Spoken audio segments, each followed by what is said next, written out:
Nah, dataset tersebut itu bisa diekstrak informasinya menggunakan database ya, SQL ya.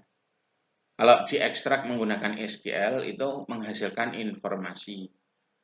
Jadi kalau Anda paham bagaimana memanipulasi data menggunakan perintah SQL, bisa tahu contohnya berapa persen dari seluruh pembelian yang cheat-nya no, berapa persen dari seluruh pembelian yang cheat-nya yes, itu informasi ya. Bisa dicari menggunakan SQL. Contoh, dari yang cheat-nya no, berapakah yang single?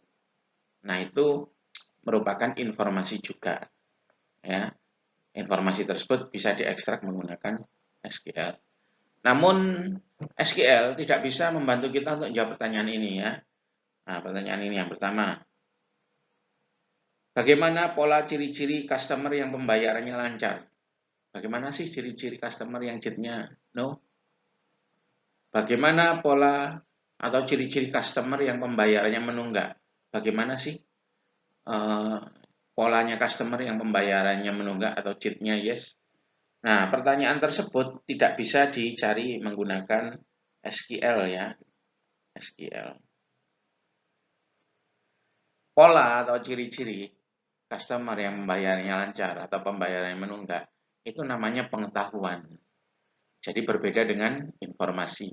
Kalau informasi itu bisa didapatkan pakai SQL biasa. Kalau pengetahuan itu merupakan pola-pola dari data.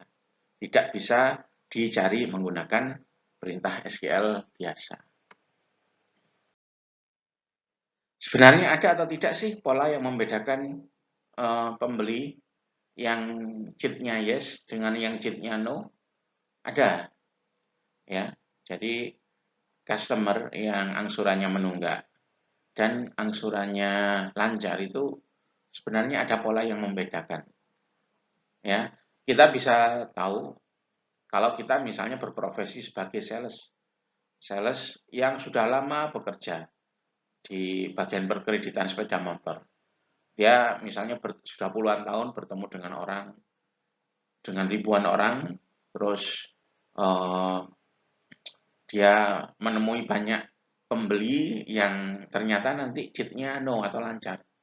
Dia juga menemui banyak pembeli yang cheat-nya yes atau lancar. Lama-lama sales tersebut itu dalam hati itu seolah-olah memiliki feeling ya.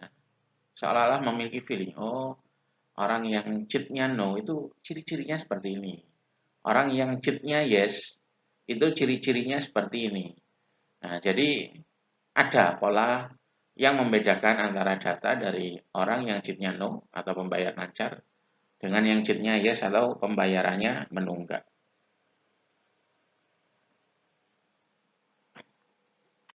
Nah, saya sebagai dosen ketika menjaga ujian itu sebenarnya sudah punya feeling karena saya sudah berapa tahun menjadi dosen dan menjaga ujian. Mana mahasiswa yang nyontek, mana yang enggak. Tidak perlu memeriksa sebenarnya. Saya bisa tahu. Kenapa? Karena ada polanya. Ya, ada mahasiswa yang dalam ujiannya jujur, itu saya sudah tahu polanya juga. Mahasiswa yang nggak jujur itu polanya sudah tahu. Kenapa? Karena saya sudah pengalaman bertahun-tahun. Jadi tahu polanya. Terus apa manfaat kalau kita mengetahui pola sebuah kelas?